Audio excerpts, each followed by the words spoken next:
What is one thing your parents taught you but you will never teach your children? That you need to hustle 100% of the time and be constantly busy with schoolwork, extra activities, side projects, cleaning, etc.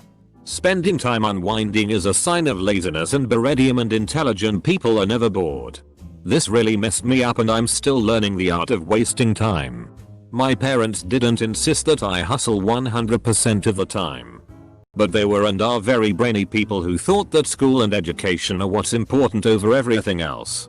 That I shouldn't waste time with athletics or trying dating in high school because being smart would pay dividends later in life.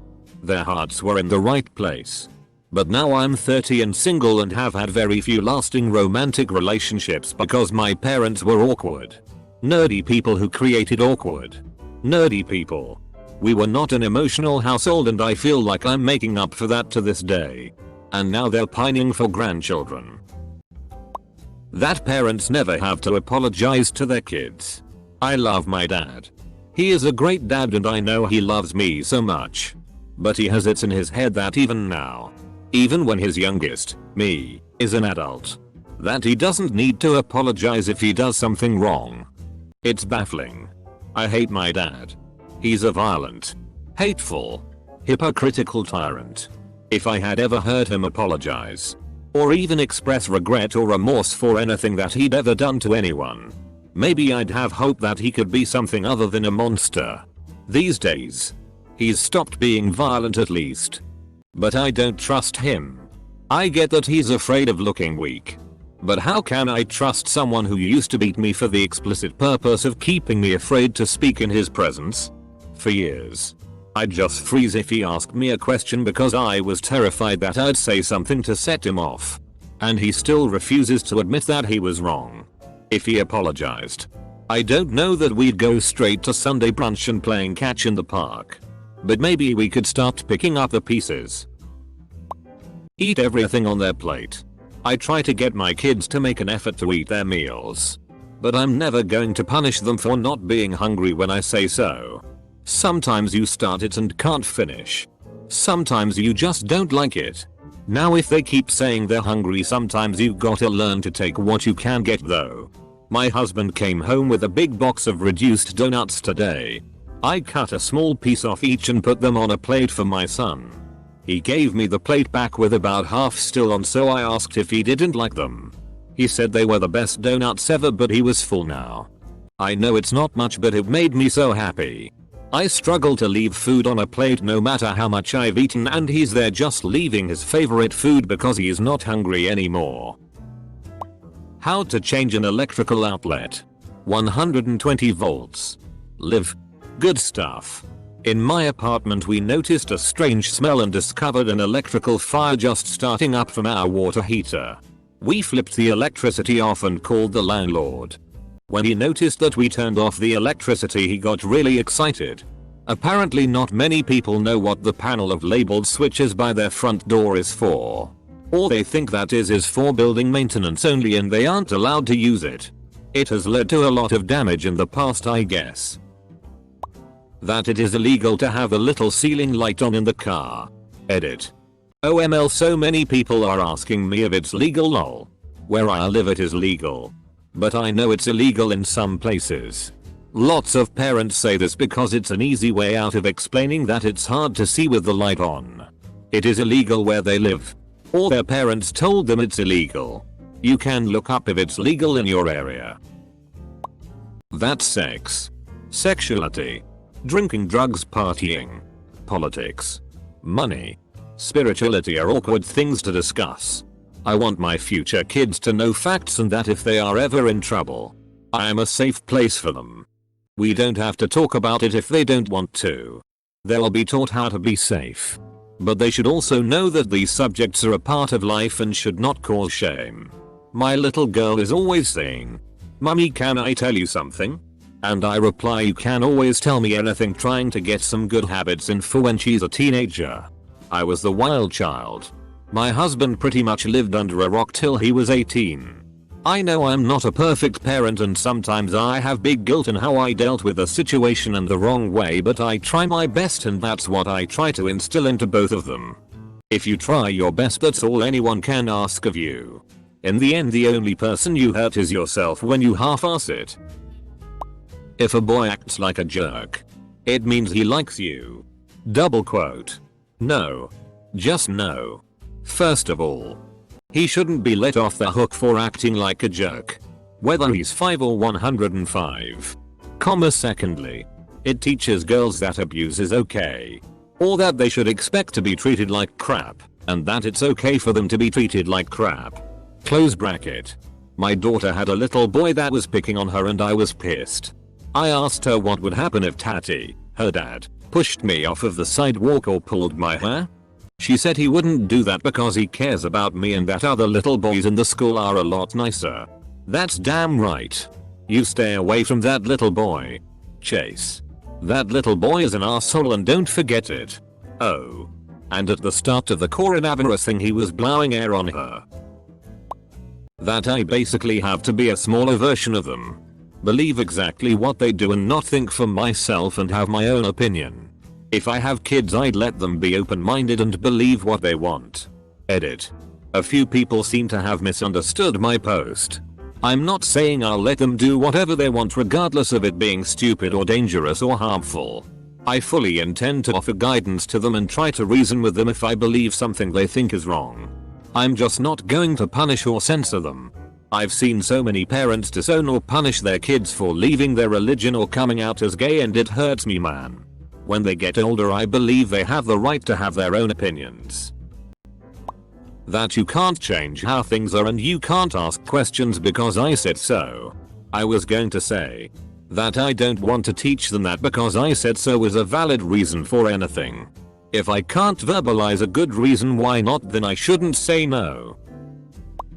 To wait until marriage. You know they won't anyway. The best you can do is teach them to be safe and pray they do okay. Same with a lot of things. Actually, I know my daughter is going to have sex no matter what. I know she's going to try alcohol at some point. I know she's going to probably try pot. Her safety is my priority. So the sex talk is going to include how to stay safe, where the extra condoms are stashed, that it's perfectly okay to ask me any questions about sex, like, X happened. Is this normal? All about consent, etc. And about the effects of alcohol, based on science, and how to stay safe when drinking socially with friends. Definitely would prefer if she didn't drink before 21. But if she's going to, might as well try to help her help herself not get absolutely shit-faced and possibly assaulted. But here's hoping I can move us to Europe in the next 5-10 years. How it feels to be hit by a belt. My mom got really mad at my siblings and I for something. So we ran into a bedroom and quickly stuffed magazines in our pants so the belt wouldn't hurt. She started smacking our asses with the belt. And since it didn't hurt, we were laughing instead of crying from the pain. She then pulled down my pants and saw the magazine. Now she got really mad, took the magazine out and hit our bare ass skin. Hurt like hell. Lesson learned. Next time you stuff your pants with a magazine and get whipped, act like it hurts. You better never bring a black woman home. Double quote. Damn. That's racist. I had open-minded parents who told me it didn't matter who I married as long as she was white. My parents fought a lot. They'd both get very emotional about things and raise their voices in every argument. By example, I will teach them that when you are angry, take a break from the argument until you've both calmed down. My parents were all about how important everyone's feelings were, and unfortunately extended that to mean fighting and then more fighting. Take a break to calm down? But then what about those precious feelings? Yuck. It took me so long to figure out that you don't have to choose between yelling at people and being an asshole. Thanks, Dad. Or repressing anger into a deep hidden rage. Thanks, Mom. Absolutely amazing to have the ability to simply acknowledge feeling anger and either leave the room or catch it before it balloons and calmly say to someone, I'm angry with you about XYZ. Or when you did X, Y, Z. I felt mad because. Incredible. Like, hey, An argument can be a form of adult communication, not a selfish opportunity to have a blame fest and indulge all your crap. Mind blown. Lack of empathy. My parents grew up in a really horrible situation and they made it out and did well for themselves. So now anytime anyone struggles they refuse to feel bad for them because they have gone through worse and did fine. I think people deserve empathy regardless. My constant reminder to everyone is that your hard is your hard. Their hard is their hard. Everyone has their own version. Everyone has different life experiences. Your hard does not make their hard any less or any worse. You aren't allowed to call someone's hard invalid simply because you were dealt a worse hand. Someone always has it worse. What's the point in trying to compete? Being hypercritical. My parents were very critical of me about so many things. My grades, my performance in extracurricular activities, even how I did chores. What was worse was that they would often compare me to others as well, and would only ever praise me when they were basically bragging to other people. An example that always stuck with me was when I had a part-time job as a waiter in high school. And my dad would often scold me for wasting my time at a useless job instead of focusing on school. And how I was just gonna end up being a bum just like my older brother. But then when he's talking to his friends he brags about how his youngest son is so hardworking. He even has a part-time job in high school. It's this sort of hypercriticism is why I struggle a lot with self-esteem and confidence. What's worse is that I find myself even being hypercritical of other people's behavior. Like if they make a mistake or don't do something how I would have done. I don't snap like my dad would do. But I still find myself immediately getting annoyed. It's something I'm working on. And hope to never do to my future kids. Finish what's on your plate or no thanks. You stop when you're full and can save the rest for later. I'm not giving my kids an eating disorder by destroying their hunger signals. I watched my dad countless times tell my brother that here's a PSSY if he didn't clear his plate. My dad also gave my brother the nickname Soft Shoulders. I once asked my dad why they never fed us fruit or veggies. His response was, well, we had apples around all the time. Yeah. Give a child a bucket of candy and an apple and see what they choose. Good God, I'm angry at my parents. Christianity. My parents basically taught that God was real and he doesn't give a damn. You can be a holiday Catholic or worse if you want. But be kind to others. That being part of the LGBT+ community was bad. My dad is homophobic. My mom is not. I am part of the community. And neither of them know yet. Well, I haven't told them yet. Who knows if they know. That a parent's feelings are more valid than the child's. My mom did this once when I expressed to my dad that she constantly hurt my feelings. She came into my room after that since my dad had just tucked me into bed when I told him, and she said, and I quote, "I hurt your feelings? You hurt mine when you make me spank you or yell at you." Almost every time she spanked me, with what we call the bod, which is basically a shaped piece of wood with a handle, it would be about me talking during church or playing with my friends in restaurants too loudly. She never said to quiet down. She'd say shut up, stop, and threaten me with licks after spanking me with the board. So I never felt like I could have fun as a child. Basically, that's a trauma I'm still trying to get over. Though my confidence is getting better and I'm finally branching out and doing things by myself. I say finally because I'm around 20 years old and have yet to ever have a job or adult properly. I do still have trust issues and issues with feeling like how I feel is valid and okay, but I'm working on it. Selective application of morality. Growing up, the rule was it's not illegal if you don't get caught, and the effect was to cut every corner and take any advantage available regardless of the morality. If you can get away with it and justify it with moral ambiguity, you're fine. The reality is that our projection of self into the world isn't who we feel that we are, but the sum of our actions. As soon as you compromise your morals, you've not just taken some menial small win like cutting a line, but you've compromised a body of work that will be known as you to everyone but yourself. Learn who you are. Live up to the person you want to be. When I was young, My dad taught me a few self-defense techniques. He said he had developed it himself. He would give me a 15-second head start to run and then he would try to catch me and beat me up with a pair of jumper cables. Looking back, it was probably violent and unnecessary. Though it proved useful in high school. I'll never do that with my daughter.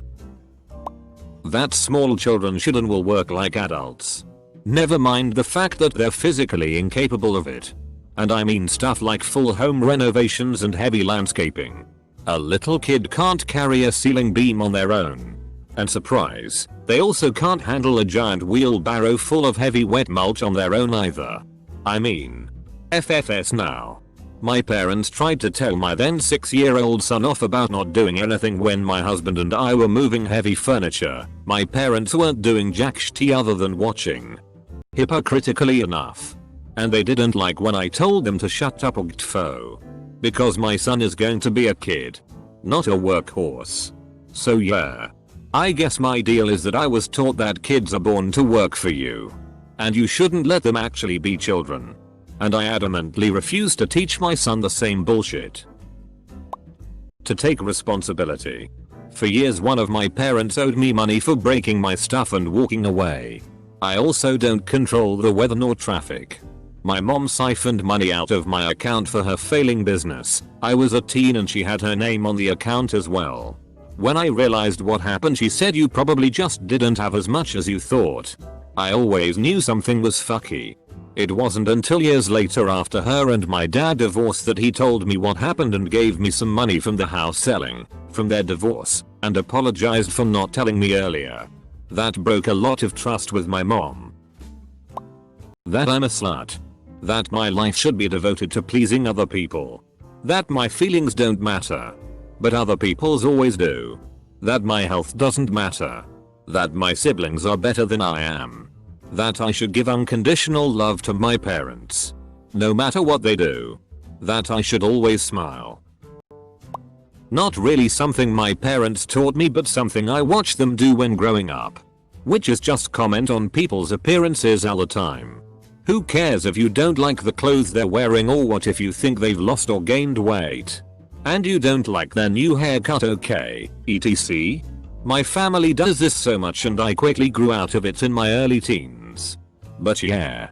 It's such a pointless superficial conversation. It has no good purpose whatsoever. Weapon cleaning. I am from a family of hunters and want to get a license myself. But unless they show genuine interest, like my brothers and I did, then I won't force it on them. Talking to your parent even politely during an argument is talking back. My mother and I have argued our entire lives about a lot of things. It decreased over time as I got older. I learned to just shut up.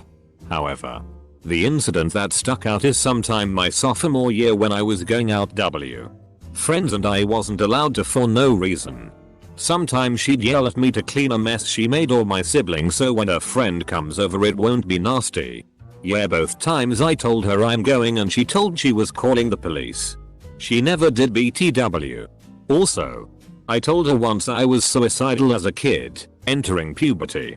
And hormonal imbalances was the reason. And she looked at me and went, why are you telling me this? Stop looking for attention. Go do it instead of crying to me. Yeah, my mom pretty much told me to go kill myself. Bet I will go NC as soon as I can. To flinch when someone reaches for my hair. Getting my hair cut or colored is always a struggle. Most of the time they will be gentle when I tell them I have a sensitive scalp. But not all the time. Edit. Change the wording because I realized it might sound confusing. I will do my damned best to not practice the whole "you're older so you should know better" belief. As a kid, whenever my sister would pick a fight with me, pull my hair, call me names, throw things at me, I'd retaliate appropriately. Unfortunately, I always got grounded for fighting back, while my sister got off easy because I should have known better. Double quote. This practice isn't fair. Younger siblings should also be taught right from wrong at a young age. Giving special treatment to one sibling only creates lifelong resentment. So, I will try to be fair in situations like that. The clean plate club mixed with worshipping thin people. What the fuck? So many people still do this and it's bizarre. Finish your food. Why are you so fat? A hilarious amount of fat moms with fat kids have given me shit for me rebellious ways. To hide both your pain and any medical issue. My mother never actually taught me this knowingly. But I learned from watching her. She thought she was being strong. But it made it harder for everyone. When in doubt, leave it out. My mom had this motto that if something seemed too difficult, just give up altogether. Luckily my dad was the polar opposite of her, so it didn't mess us up too much. That certain things are for certain genders. Example, the color pink. My son loves the color pink. Once an acquaintance told him, "Why are you wearing a pink shirt? Pink is a girl's color." To which he replied, "No, pink is just a color like any other. I'm raising 3 boys to be better men than I am. One of those lessons is to be that I will not be subjugated by you or your bullshit ideas of what a tough man should be. You can still be compassionate and empathetic while understanding that sometimes violence is the only thing that will keep you alive." That the parent's word is never to be questioned. We encourage our daughter to respectfully question our instructions, punishments, decisions, etc. 90% of the time we don't change our mind. But we do encourage rational objections. I won't teach them that telling what's wrong always ends up with the parent complaining about how hard they are trying and how ungrateful the kids are. I'll try. At least.